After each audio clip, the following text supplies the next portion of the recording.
ओम नमो भगवते वासुदेवाय नमः। योगिनी एकादशी की व्रत कथा।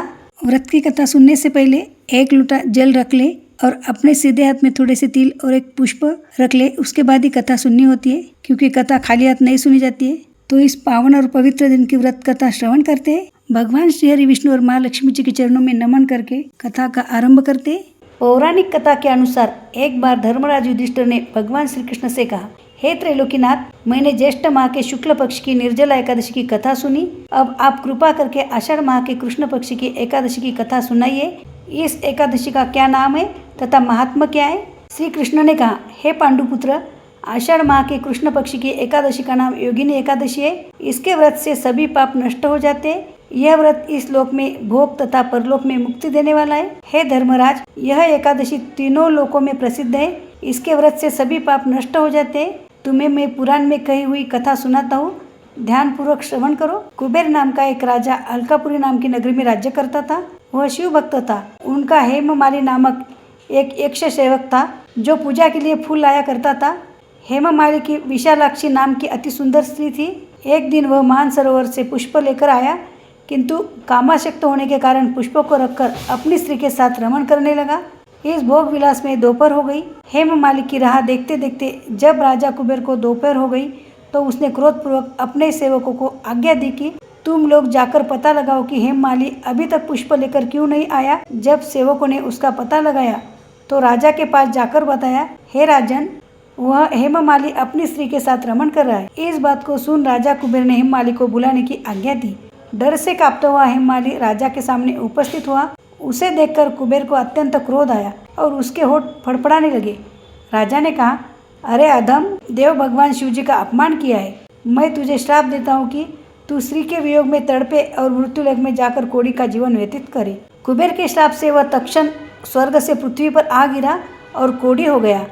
उसकी स्त्री भी उससे बिछड़ गई। मृत्युलोक में आकर उसने अनेक भयंकर कष्ट भोगे, किंतु शिव की कृपा से उसकी बुद्धि मलिन न हुई और उसे पूर्व जन्म की भी सुध रही। अनेक कष्टों को भोगता हुआ तथा अपने पूर्व जन्म के कुकर्म को याद करता हुआ वह हिमालय पर्वत की तरफ चल पड़ा। चलते चलते वह मार्कंडेय ऋषि के आश्रम में जा पहुंचा। वह ऋषि अत्यंत वृद्ध तपस्वी थे। वह दूसरे ब्रह्मा के समान प्रतीत हो रहे थे और उनका वह आश्रम ब्रह्मा की सभा के समान शोभा दे रहा था। ऋषि को देखकर हेममाली वहां गया और उन्हें प्रणाम करके उनके चरणों में गिर पड़ा। हेममाली को देखकर मार्कंडेय ऋषि ने कहा, तूने कौन से निकृष्ट कर्म किए हैं जिससे तू कोढ़ी हुआ और भयानक कष्ट भोग रहा है? महर्षि की बात सुनकर हेममाली बोला, हे मुनि श्रेष्ठ, मैं राजा कुबेर का अनुचर था। मेरा नाम हेममाली है। मैं प्रतिदिन मानस सरोवर से फूल लाकर शिव पूजा के समय कुबेर को दिया करता था। एक दिन पत्नी रमन के सुख में फंस जाने के कारण मुझे समय का ज्ञान ही नहीं रहा और दोपहर तक पुष्प न पहुंचा सका। तब उन्होंने मुझे श्राप दिया कि तू अपनी स्त्री का वियोग और मृत्युलोक में जाकर कोढ़ी बनकर दुख भोगेगा। इस कारण मैं कोढ़ी हो गया हूँ तथा पृथ्वी पर आकर भयंकर कष्ट भोग रहा हूँ। अतः कृपा करके आप कोई ऐसा उपाय बतलाए जिससे मेरी मुक्ति हो।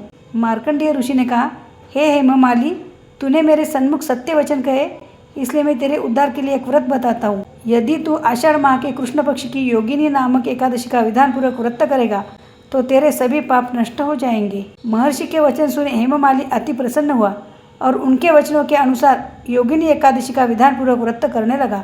इस व्रत के प्रभाव से अपने पुराने स्वरूप में आ गया और अपने स्त्री के साथ सुखपूर्वक रहने लगा। भगवान श्री कृष्ण ने कहा, हे राजन, इस योगिनी एकादशी की कथा का फल 88 ब्राह्मणों को भोजन कराने के बराबर है।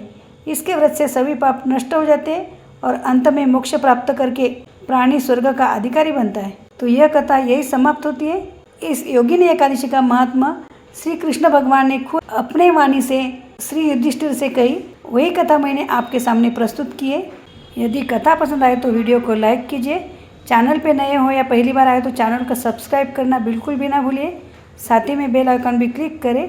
तो मिलते हैं ऐसे एक और कथा के साथ। धन्यवाद। ओम नमो भगवते वासुदेवाय नमः।